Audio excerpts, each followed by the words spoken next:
If I had to relearn how to be a developer in 2025, how would I do that? I've been developing apps and websites on the internet for a couple of decades now, and things have definitely changed in that time, and especially in the last few years. There's more tools, there's more services, there's more languages, more frameworks than there have ever been, and there's more coming out every day. So in this video, I'm just going to talk a little bit high level about what would I do if I had to start over? How would I approach this, what probably feels like a very overwhelming ecosystem? So firstly, I would say do not skip the basics, the fundamentals of how your industry or how your medium operates. So if you're building for the web, if you're trying to build web apps, don't skip over how things work at a fundamental level.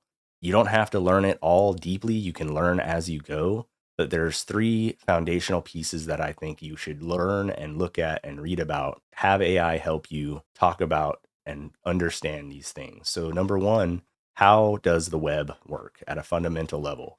How does a request and response cycle work? How does a client and a server work? What happens when you go to your browser and type in google.com? What is that flow? Second, HTML and CSS fundamentals. How does the DOM work? What is the DOM? You know, they have virtual DOM now, but what came before virtual DOM? How do styles work? How does cascading style sheets work? How does markup work? Just being able to read and understand markup and kind of play with it and modify it, you should definitely have a basic foundation understanding of that. And then number three, I think it's still important to pick a language. Find a language that you enjoy, that you like to read, but also that you like to write. It's still a very important skill. You have to know how to go into the code, write code, edit code, understand it, break it, fix it. So pick a language and find one that you like to use. Find one that AI is good at using. Right now, that seems to be TypeScript is really good.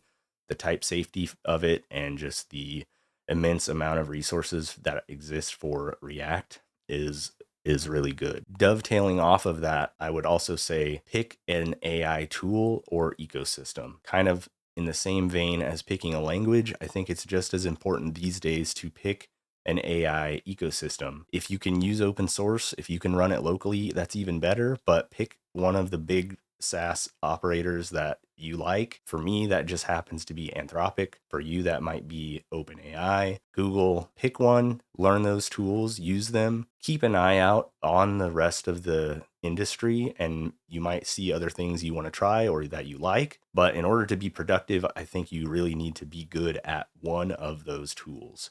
So pick one, stick with it for a while. If you don't like it, go try another one. The next thing I would do if I was learning how to be a dev in 2025 is I would absolutely leverage AI from the beginning. Some people might criticize that and say, hey, you got to learn. You got to learn how to code. I really do see AI as just another tool. It's definitely an evolution of what we've been doing, but it would be foolish not to use AI when it provides such a monumental change in how we build. Things are already shifting. Employers are going to expect you to know how to use AI tools. Don't be ashamed of using it. Don't let it take over your critical thinking and always own the code that you push into a repo, but don't feel guilty using AI. It's just a tool. Next, what I would say is find other people that are starting out on a journey at a similar level as you. I've been doing mostly solo development for about 3 years now, and I can definitely attest to how isolating that can be. And I've definitely already felt myself sort of my skills of just speaking about code has gone down because it's a skill. Just like anything else, you need to exercise that skill. If you don't do it, you're going to lose it. So find other people, find communities out there, find Discord, find YouTube channels that you like, find, other people in your community that you can talk to, that you can collaborate with, that you can bounce ideas off of. Don't try to do it alone. Find someone that you can learn with together. And then finally, what I think is the most important is you just have to build, and then build more.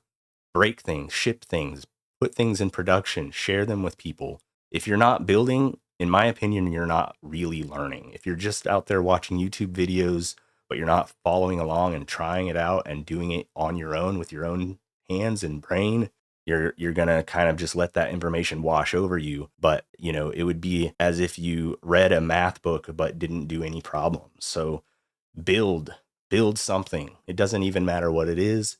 Find something that solves a problem that you personally have and build it. Get it into production. Don't let it rot on your machine. Build it, ship it, use it in production. When it breaks, fix it. So those are the big things I would say if I was relearning how to be a dev in 2025.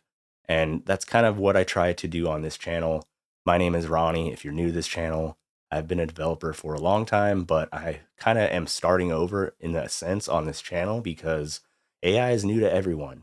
And I consciously have chosen to explore things that I've never used before. I'm pushing toward Cloudflare, TypeScript, AI tools. And so if any of that interests you, I invite you to subscribe to the channel. If you have any requests, go to BuildAtScale.tv, scroll down to the bottom, submit the feedback form. Tell me what you're looking for, and I'll probably make a video out of it. And with that, I thank you for watching. Good luck out there and build.